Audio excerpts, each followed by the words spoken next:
Hello, podcast listener. This is your host with the most, the dude who's got a leak in his living room. You're going to hear about some of my problems that I've got going on, dear listener. But I've also got some lighthearted stuff. I'm going to talk about ham. Sit back, relax, and enjoy this episode of JJ Meets World. And by the way, if you'd like to help support our podcast, visit jjmeetsworld.com where you can donate to our Patreon, pick up some killer swag at our merch shop, or click the link to Apple Podcast and give us a 5-star review. 1, 2, 3, 4. J.J. Gordon, sort of like that Indiana Jones, in that he's always sniffing out his next adventure. Yes, he is. He's always interviewing guests so he can have them on his show and they can talk about pop culture, arts, and leisure. J.J. has his flag unfurled and he likes his french fries curled, and he's fun and then he twirled as he goes to meet the world. He will march into the rain even if his ankle sprained. Take a peek inside his brain. This podcast is called JJ Meets World. Tucker, I have got a major issue going on in my house right now. Like an insane major issue. What's that? Ice damming. Have you ever heard of it? No. So long story short, I'll explain what ice damming is as far as I know, because I am also not an expert. So please, nobody take this as the gospel. But if you get snow that accumulates on your roof, as we do in the upper Midwest, and you do not get rid of it to the point of where, like, you know, if you've got a heavy amount up there, what it does is it melts along the shingle layer because there's heat loss from your house that warms it up. And then the snow kind of acts like a blanket, letting most of the snow melt. But there's this now sheet of ice that is formed on your roof. And if you do not have a hard, steady melt, it just melts during the day, freezes at night, melts during the day, freezes at night, and then freeze. And before you know it, you end up with an accumulation of ice that is thicker near the gutter because it's been rolling off that way, but then thins out as it gets up to the top. But it just backs itself up just like a dam does. So it's literally damming ice from being able to get off your roof. And at one point, it forces its way underneath your shingles and causes leaks inside your home. So the easiest way to get rid of this during the winter would be to just simply, you know, take some of the ice and snow, or to take some of the snow off your roof, especially by, you know, the edges where your gutter line is, things like that. Or you can lay heat cable down before it snows and make kind of these peaks and valleys. So there's always a place for water to go, even if it can't, you know, get a straight shot to the end of it. So I end up with this situation where I have got leaks in my living room and it really bums me out. How many leaks we talking? A significant amount. So enough that a bunch of it bubbled underneath the paint. So like it's leaking. And here's the thing. It's not like there's a drip that's coming straight from the roof down and it's getting there. It is saturating my blown in insulation. And that is so sopping wet now that it's leaking from the insulation onto the drywall. It's leaked through the drywall and then bubbled up, like the weight of it bubbled up underneath the paint. And it made something that would be about the size of like a pancake. And now it's about the size of like a dolphin's beak. And right now, if you're not living in the area that Jage and I are in right now, we're going through a big melt right now. Bingo. I just got home from the grocery store and I can hear running water everywhere when I'm walking from my car to my front door, because all the snow that's melting on top of my roof, it's going down the gutters and then it's getting fed underneath all the snow. So it's carving out these like water channels under all this snow in my yard. Yep. But so that's happening, but on your roof, and because it's getting dammed, it has nowhere to go. So it's going inside, and boy, is water damage a bad thing for a hoose to get. So this doesn't happen every year to you? It's just, this is a particularly bad winter? So my family has owned this house since 1957, since the year it was built. We've never had a leak before, ever. This is the first time ever that we've had a leak. Wow. Which makes it all the more concerning to me that, like, oh shit, bad times, they are a coming. So what I am doing right now is sending my wife up to the roof because I am afraid of heights. So I hold the ladder for her. She gets up there and then she has to shovel off the roof. And then my sister got me this thing called a heat track mat. And so you're supposed to put it on your steps and it'll melt all the snow on your steps so that you don't have any ice. And it's like a big rubber mat with heat coils built into it. Well, I've got that heat coil I've got that mat up on my roof, and I'm trying desperately to melt through some. And we're talking ice, Tucker, that is in places maybe 2.5 to 3 feet thick.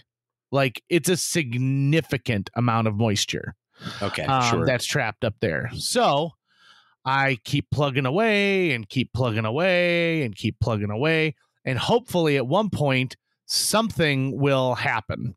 And that something in a perfect world would be to get enough of the channels opened up that water that's now melting can make its way through without the path of least resistance being into my roof. But just today, Jill and I decided that we're going to have to call our insurance company. Yeah. And I hate getting insurance involved. I mean, I know that's what it's there for, but it sucks to have to get to the point of where it's like, yep, I'm going to call my insurance adjuster. But I mean, the damage that's up there, because they're going to have to pull out all of that blown in insulation. Mm-hmm. They're going to have to dry it out. They're going to, I'm going to have to get a water restoration person in there. Right. And then, if there's damage beyond that, like if the beams were too old and took on too much water and then replacing those, blah, blah, blah. I mean, we could be talking like $40, $50, $60, $70,000. Right? Ouch. Holy Moses. Yeah. So that's my craptacular situation I'm dealing with at my house. And then, like the icing on this cake is I just got a PlayStation 5 and I hooked it up in my living room. And I would be real bummed if I had to like unhook it and just bring it somewhere else for however long. Oh, I thought you were about to say, if I have to sell it so I can fix my house. And I was going to say, if you're talking a 40G or above bill, don't worry about the PlayStation. Yeah, I will not be selling my PlayStation for that purpose. Yeah. If I sell my PlayStation, it's because I was so good at Hogwarts Legacy that there was no point in keeping it. JJ, have you ever considered selling your body? My body? Yeah. Interestingly enough, I have before. Yeah. And not probably in the way that you're inferring, but I have thought about doing things like doing medical testing. There's a time in my life when all my friends were doing prax studies, and prax studies meant they would be testing or giving you a placebo of some new drug that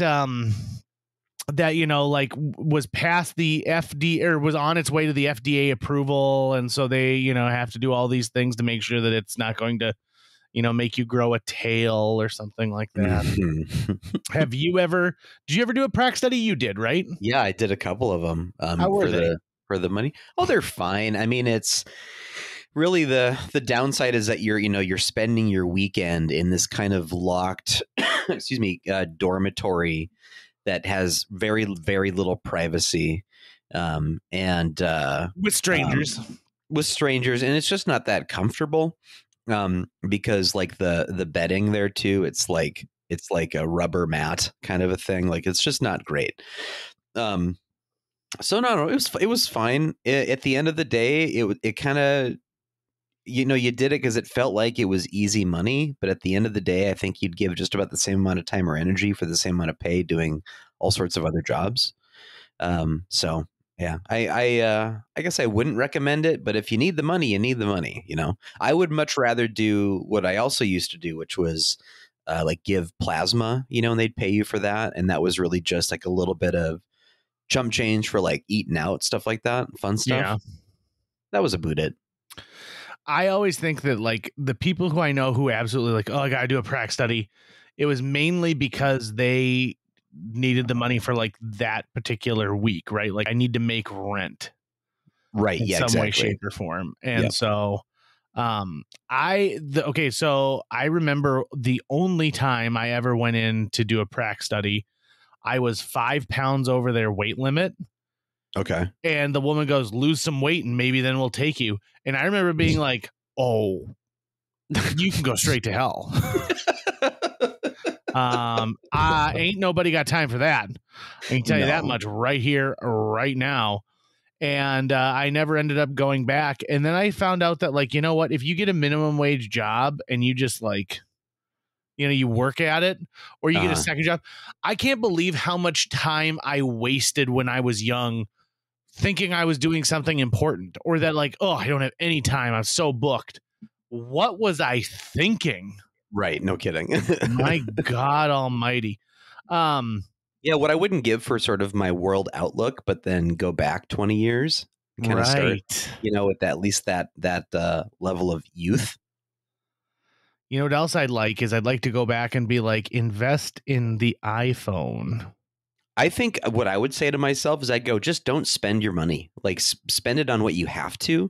But honestly, just work out this novelty seeking thing your brain has and figure out a way to tame that. And then just hold on to your money. Most of it you're going to blow on bullshit. Absolute just entertainment and like dopamine chasing. I think that's what I would have said, because it really probably, it just would be, life is so much better when you have that cushion, right? When you've got that financial cushion underneath you. I had a health scare with one of my cats recently, and so I didn't have the cushion in place. And, luckily it all worked out. I was able to pay for it and do what I needed to. But, just not having that for a while was so stressful. And it's like, I would rather not feel that way and be bored and not be getting that dopamine hit from, I'm going to go buy a bunch of books I don't need. Let me ask you a question about money just in general. Okay. So Tucker, if tomorrow I was like, hey, here's $5,000. What are you going to do with it if I handed you $5,000 tomorrow? No strings attached whatsoever. It's literally going in my bank account and just sitting there. Yeah. Yep, like there's no bills that you want to pay off right now. There's nothing like that. Well, there's always bills to pay off, but I would be like, all right, great. I have this much cash, and I pay monthly stuff. There's nothing I'm behind on, right? Most of the bills I have aren't something I'd be able to like, it's not like my car loan, right? That $5,000, I wouldn't just throw it at the car loan. I'd be like, I'm just going to keep making those payments right now because that's not going to get me anywhere close to being done with the car loan. But it will be nice to then go, okay, well, I've got that sitting in the bank, which means I know I could probably, I use a budgeting software to sort of track everything that I'm doing. So I could potentially like, okay, I know my costs for the next so many months are covered. But really, I would just put it in my checking account and be like, hey, I actually have more than I normally do. That's it. That's all I would do. I wouldn't do anything else beyond that. Isn't it amazing that we treat car loans the way we do? I hear the same thing. Like, so what you're saying is like, oh, there's no point in paying that because I can maintain the loan that I have, right? It's not necessarily about that. It's that I'm looking at the loan in the context of all the other costs in my life. Right. But that's not what I'm talking about. I'm talking about the fact that like the go-to financial advice that most people give you is that maintain your car loan, right? Like, if you've got the money to pay off your car, don't do that, because you can just train yourself to say like, I'm going to be putting this $250 every month towards the car. And then at one point you say like, okay, listen, I have paid off my car. I'm going to keep that habit going because I've established it over 5 years and I don't even count on that money as regular income, and I can put it to something else, right? Like I can dump it into my 401k, or I can, build up my nest egg. And that seems to be advice that people give over and over and over again, which is if you have this, this amount of money that you're putting away every month, it forces you to do it when you've got something you're paying off, but then that teaches you how to do it going forward after that. Sure. Yeah, I totally see that logic to it. I think the way I'm trying to look at things, and maybe I'm just saying a variation of the exact same thing you just said, but I'm trying to look at it in terms of cash flow in my life. So if I was given, let's say I was given $20K, just out of like, hey, here's $20K, you get it, you win it. You win it because you're the one who walked in. You're the 20,000th customer to walk in this business. So we're giving you $20K right now, no taxes, no whatever, right? In that instant, I would potentially go, okay, I'm gonna pay off the car right now because I can pay off the car right now, and it changes my cash flow situation per month, which means I no longer have to deal with that car payment. So that money that was being set aside for that can now go to other stuff, and it helps the cash flow over there. But if you gave me, $5K and I put it towards the car, I'm still going to have the same payment. The payment doesn't change. It's just that I'm $5,000 closer to no longer having that payment. And so that's not necessarily helping the cash flow situation. But if I was making tons of money and I was like, yeah, paying it all off right now, if paying off a huge debt right now isn't really going to impact my cash flow at all, then I do it, because I think no matter what, if you can get rid of debt, get rid of debt. I think that, to me, one of the worst things in the world that we deal with is the fact that at one point you need some kind of a debt to be able to build credit that should ultimately keep you from going into debt. Right. I got a lot of problems with the way that our economy runs in a lot of ways, which is ironic because I think it would be easy to say that I benefit from the way the economy runs in a lot of cases. But I would really like to see a world where, man alive, we do things to help people get that next step. Like if home ownership is something that they want, I think we should definitely help them. Now, I don't think we should help them buy a $400,000 home as a first-time home buyer.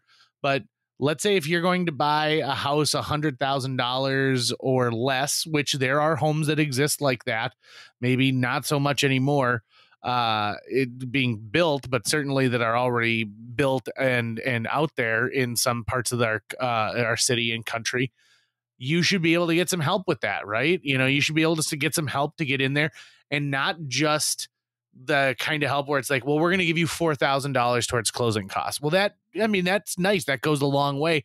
But how about some other like financial coaching that goes along with it? One of the things that drives me bonkers is nobody builds a house nowadays that isn't a McMansion. Right. The developers out there are no developers who say, I want to build a city block that has houses that are $150,000 or less. And I understand it. You make more money when you build one of those giant homes, but that doesn't help. That doesn't help a city. And it certainly doesn't help with the growth of having the haves versus the have-nots. It just makes that chasm in between them bigger and bigger and bigger on a regular basis. Sure. Hold on. Wait 1 second. I got to step down from this soapbox real quick. Just let me hop down.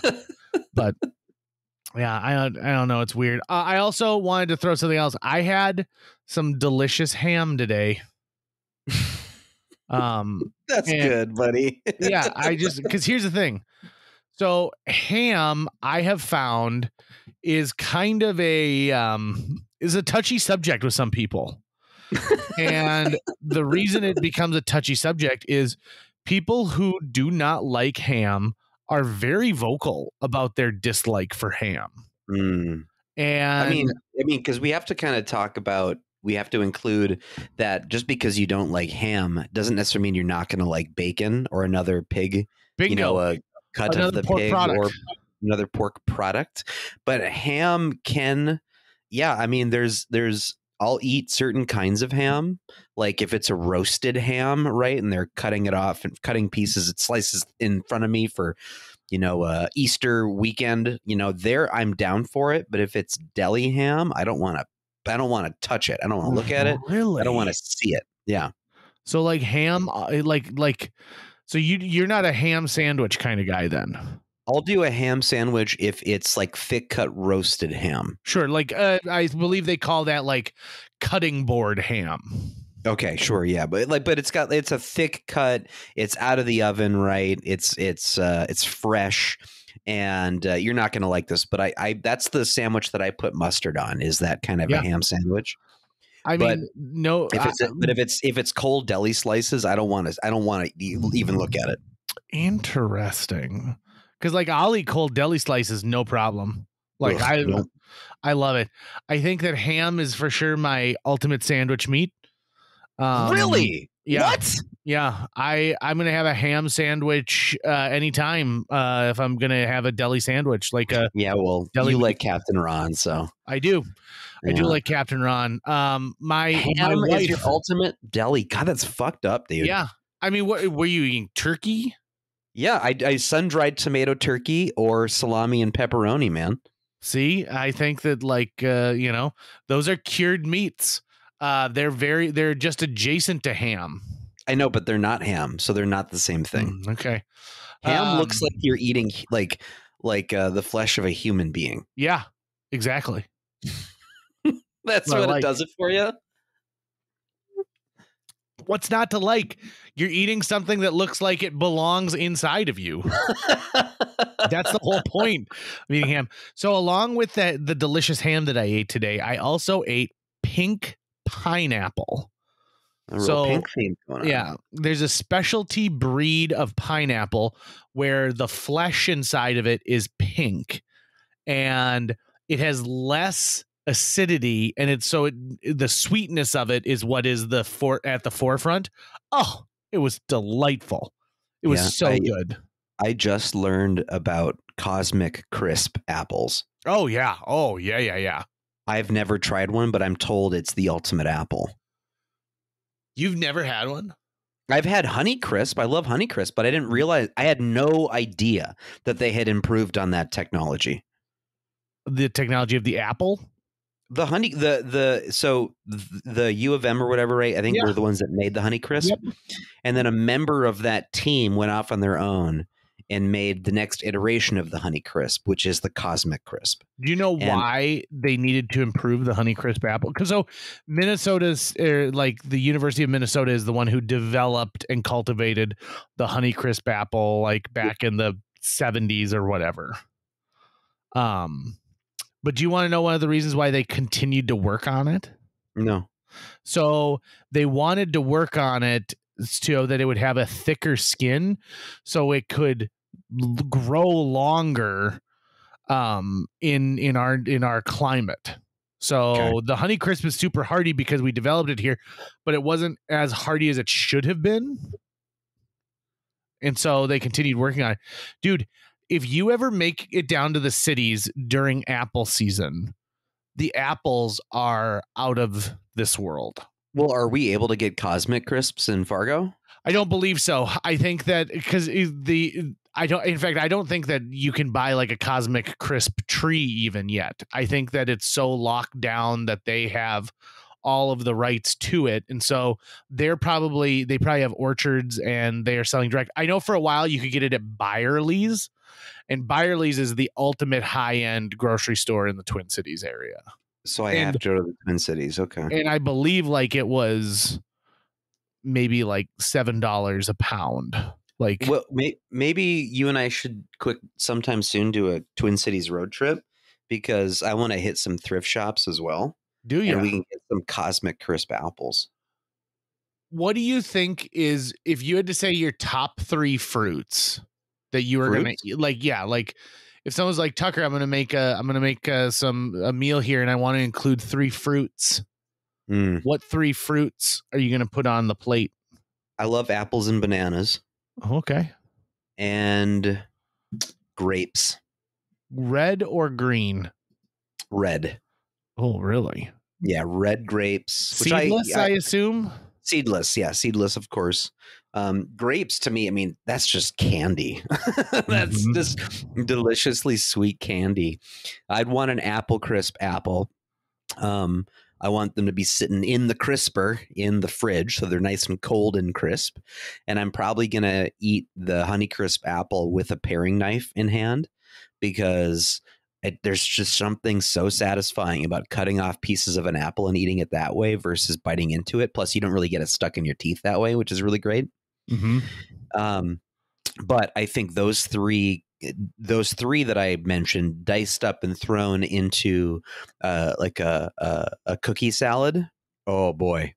That's that. Like you take those three things, you take like the Keebler Elf fudge stripe cookies, and then whatever, pudding, whipped base you want to put in there. Oh my God. I will just sit in the corner and eat that, and I won't speak. Jill and I were having an argument today, and No shit. Yeah, right. And it stemmed from this. We're coming up on my brother-in-law's birthday, and we were trying to figure out what to get him as a gift.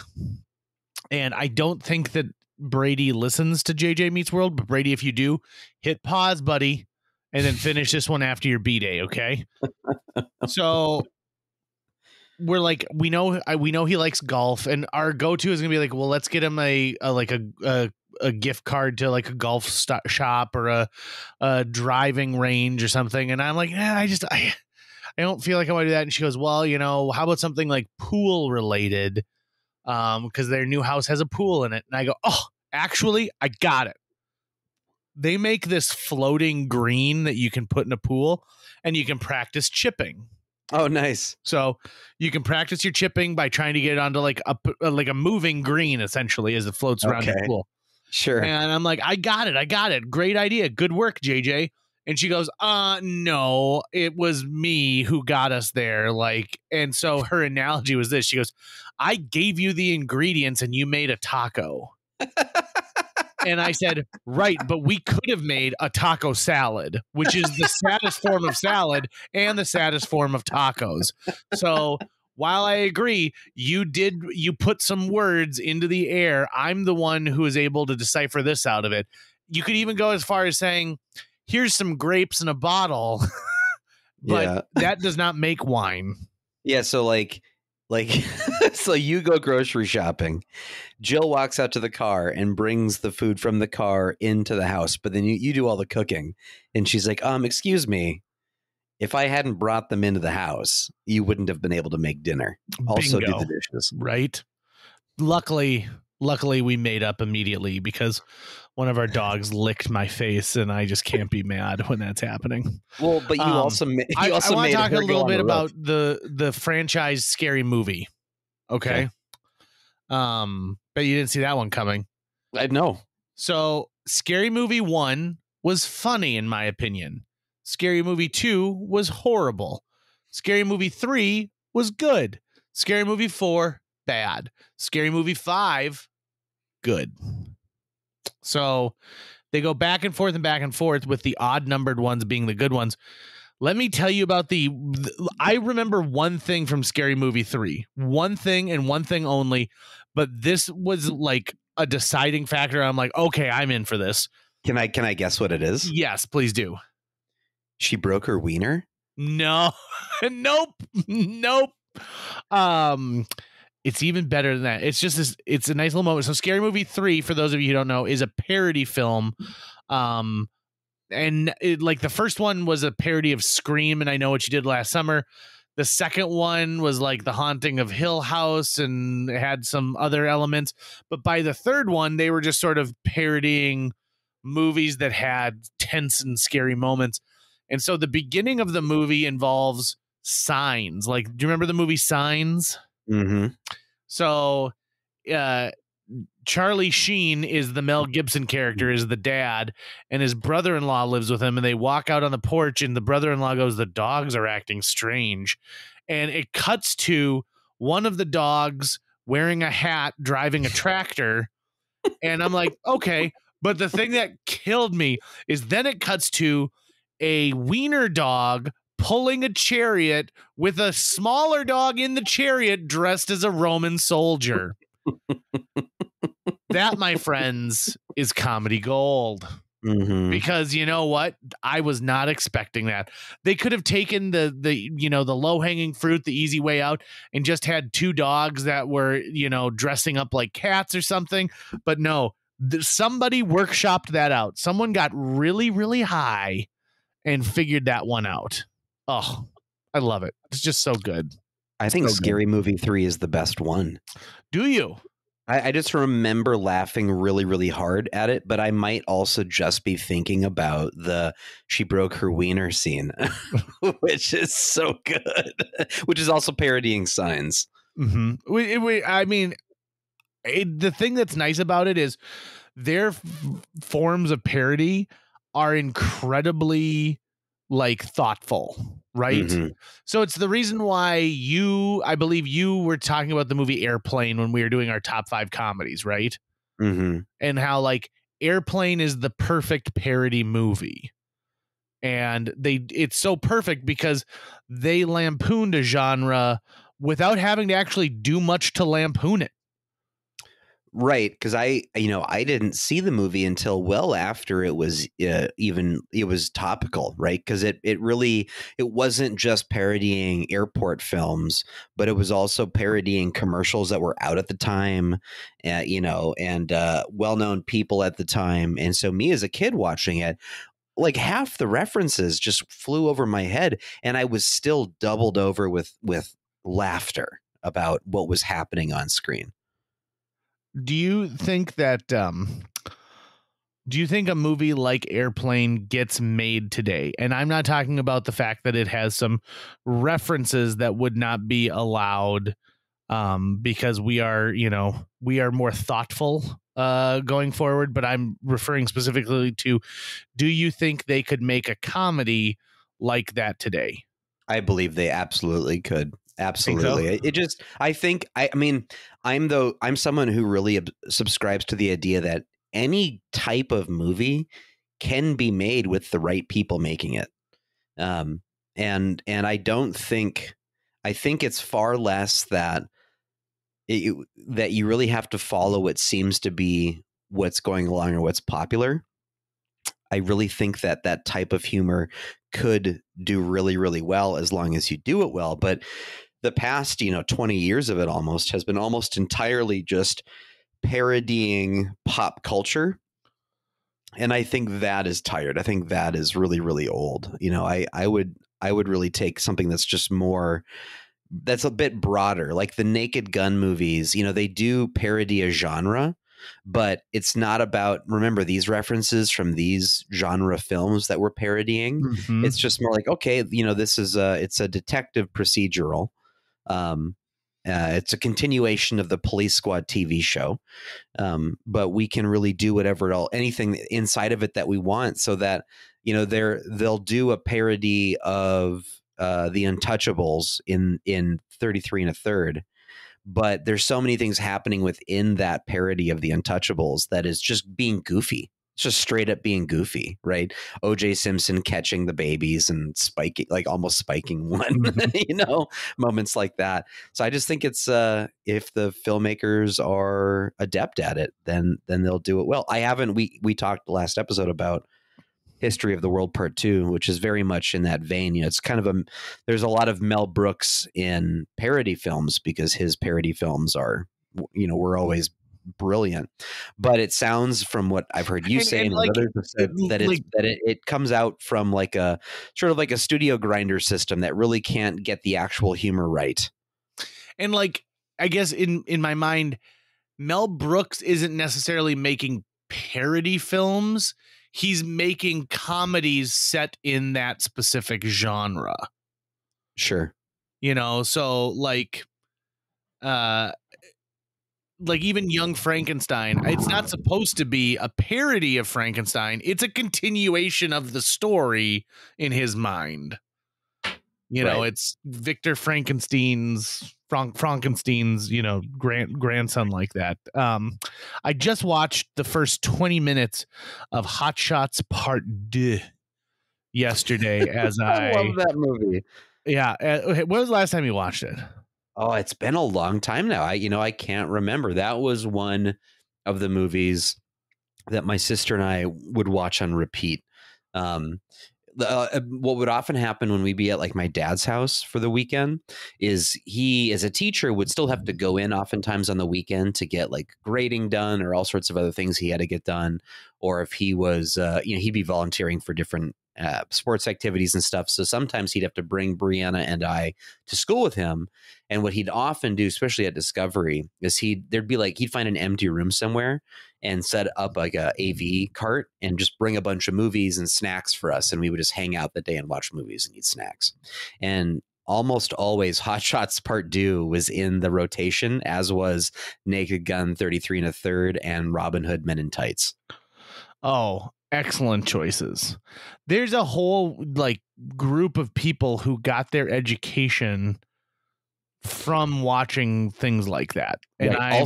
Also Dorf on Golf. That was also in there. Really? Yep. Dorf on Golf was always in the rotation.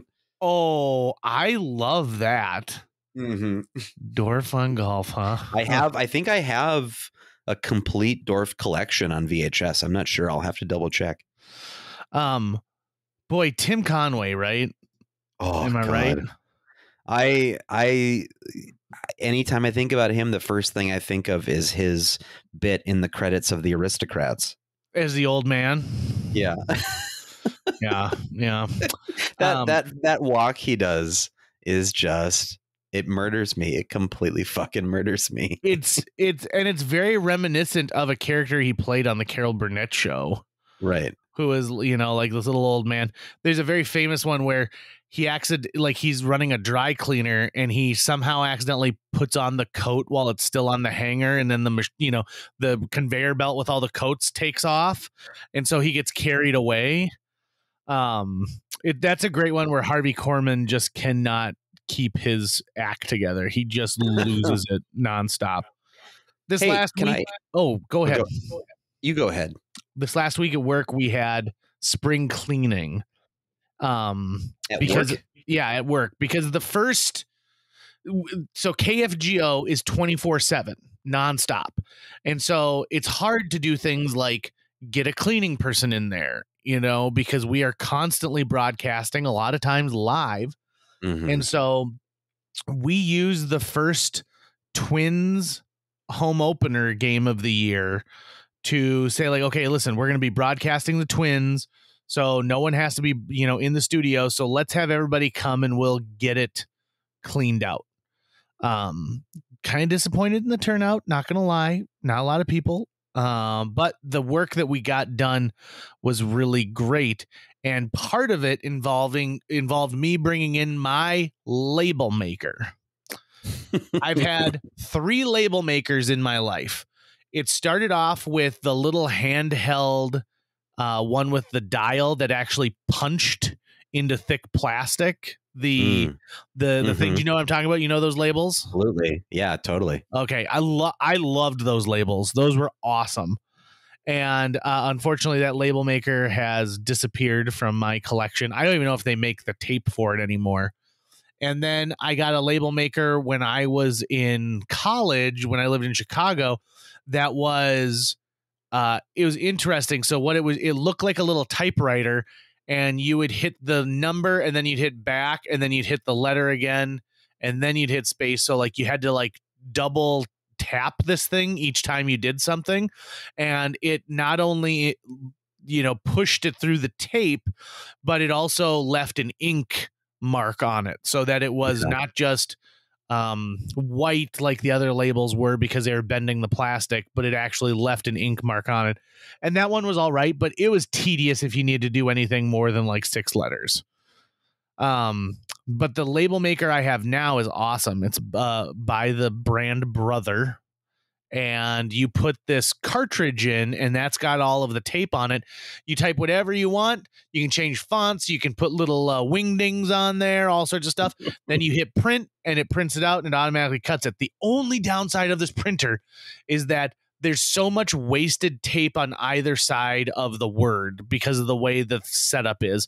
We're talking like probably a full inch is wasted every single time you cut a label, just from how the printer is set up on itself. So you always end up having to, if you're like me and you're a little OCD, cut the tails off of them because you don't want a big, huge thing. But it was commented on by my coworkers that I labeled my label maker and it says Gordon on it. Um, and so they're like, well, that has a great purpose to it. You Right? don't want anyone taking your sweet ass label maker. I also wanted to save everyone the embarrassment of having to ask who brought this bomb ass label maker to work. Yeah. It's just there. It's handled. It's done. It's handled. But it got me to thinking, like, when I let me read some of the labels. We're recording this in our mobiles or in our virtual studio right now. And so I'm in my basement. Here are the labels I'm looking at that I've put onto the cupboards and areas of my office. Notebooks, stamps, office supplies, cash box, resin jewelry kit, envelopes, binders, old MacBooks, scrapbook, button maker, miscellaneous lunchboxes, cords, question mark, Wait, this is all stuff that you are storing in your house? in my office specifically. Why are you storing miscellaneous lunchboxes? Because they are like, I've got a lunchbox collection. And and not all of them are in the rotation. Lunchboxes are big. Would you like to know the ones that made the cut right now?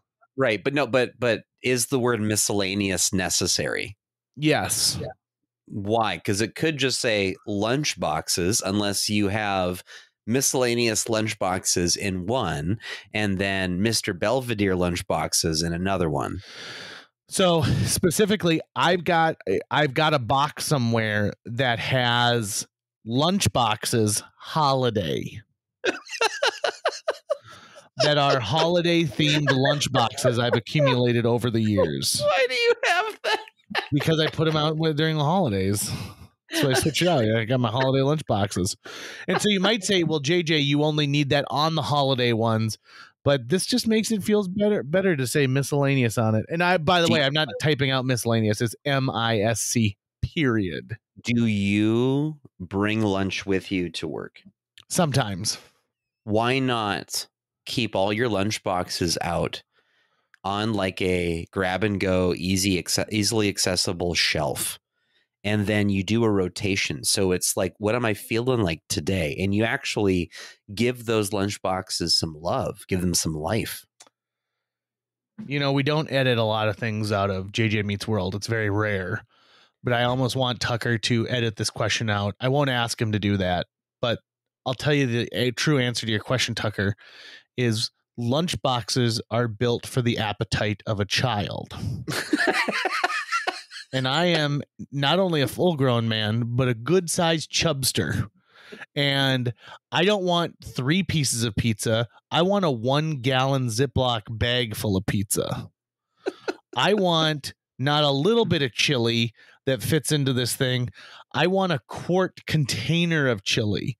So the lunch boxes I have will not allow for the space that I truly need. And I'm not going to use my Camp Candy, the John Candy animated series lunchbox, and bring it around. This thing, I'm lucky that this thing isn't in worse case condition than it is. Well, I also when have does it go lunchboxes out? that I think are just decorative. Like I'm looking at a Bewitched lunchbox that looks like it's an old television. And the handle is like an old set of rabbit ears, and then it's Bewitched on the TV. So it wasn't made for Bewitched fans of the era when it was on. It's made to be nostalgic. I do have a nostalgia for my old Ninja Turtles when I had in the 2nd grade. See? But that one, and I would use it. If I had one, I would use it. You would use your Teenage Mutant Ninja Turtles lunchbox right now. If I had it, yeah. Your classic one. Yeah. What happens if a mean kid takes it from you at work?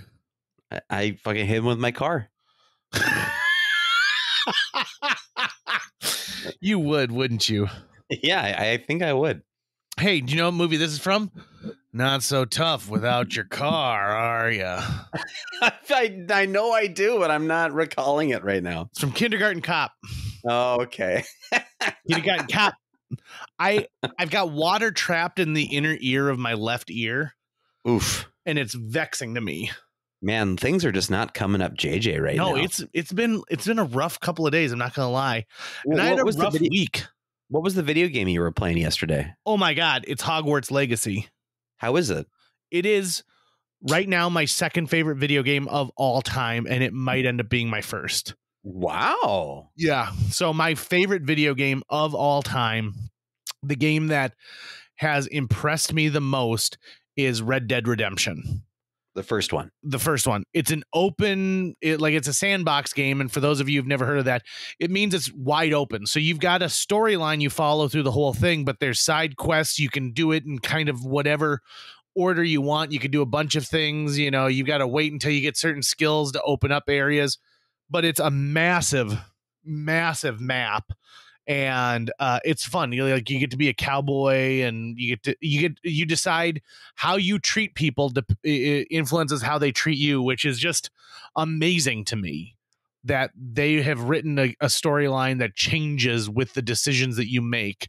So the game I'm playing now is Hogwarts Legacy, and it takes place 100 years before Harry Potter gets to Hogwarts. So none of the characters from that movie are in this, but they're relatives are. So for example, Ron Weasley, who's Harry Potter's best friend, his great grandmother is the deputy headmistress of Hogwarts School for Witchcraft and Wizardry at the time.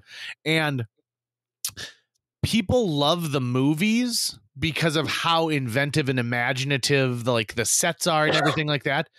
This movie, or this game, makes that imagery look like what we accomplished with Mercedes Ray. A for effort, and impressive with the budget we had. But my God, the amount of dedication that went into this to build up not just the school and things that happen within the school, but the surrounding communities and how commerce works for them. Animals and beasts that you'd find out in the open. It is, at this point I've clocked in almost 30 hours and I'm only 9% done with the game. Wow. It is just, they should have charged $400 for this game. It is so huge. Which house did you get sorted into? Originally Ravenclaw, but as the sorting hat will tell you, your decision plays a part, and I wanted to be Hufflepuff. Now, that being said, previous guest Britta Nelson has played through as a Gryffindor, a Hufflepuff, and a Ravenclaw, and now she's playing through as Slytherin, and in this, she's making all of the mean choices. So she's being mean to people to be true to the Slytherin house. And she goes it changes the storyline. I'm like, this is bonkers awesome. That's amazing. I'm telling you, this is top notch. The game, and it's beautiful. I bought a PS5 for it. So sure. I went out and I invested in a PlayStation 5, which I'd been looking for years. I've been a very loyal PlayStation owner, but they were impossible to come by. And right. Now the market seems to be flooded with them. And I was worried that we weren't going to, that they were going to release just a ton of these and then I'd be stuck with some kind of upgrade that they do to it, release the PS5 Pro, but they announced that they'll be releasing the PS Slim coming up in June, and then the PS4 Pro at the end of 2024. So I thought, oh, well, this is no big deal then, because I don't need the Slim. I hate the physical design with a passion of the PS5. Yeah, I hate it so much. I don't get how the fuck that made it through all of the design committees I'm sure it has to go through. That being said, I would love to have one, no question. Tucker, the same thing goes for the initial design of the PS3. The dome top on it was frustrating no matter what, because no matter where you put it, you could not put anything on top of it. So you almost had to dedicate a shelf space just to that. And that drove me nuts. Yeah, I for a think long time. The PS2 is still king when it comes to case design. I think I have mine right in front of me right now, and I still love how it looks. I agree. I think the PS4 very similar to the PS2, right? Like, Oh yeah, it's got the same looks. The only downside is like the way the disc slot is on that. You fumble around like you're trying to take your belt buckle off because you're gonna have diarrhea. Like nothing goes right. Man. Well, if I ever get a PS5, I want to get one with a disc drive. Is yours with a disc drive or no? Yeah, I specifically went for the disc drive. I am a physical media kind of guy when it comes to my video games, without a doubt. Well, and just that way you'll know you have it, just in case the PlayStation service ever breaks down or what have you. You may have been playing that, but I was playing Final Fantasy 14 yesterday, leveling up my fishing skill. Ooh. It was awesome.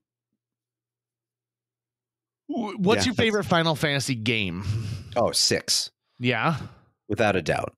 I mean, 7 is a very close second, but 6, number 1. Is 6 the one that everyone talks about that is a pretty universal favorite, or is that? I mean, it's pretty much always on people's top whatever lists when it comes to Final Fantasy. It's the one that was released as 3 in the United States on the Super Nintendo.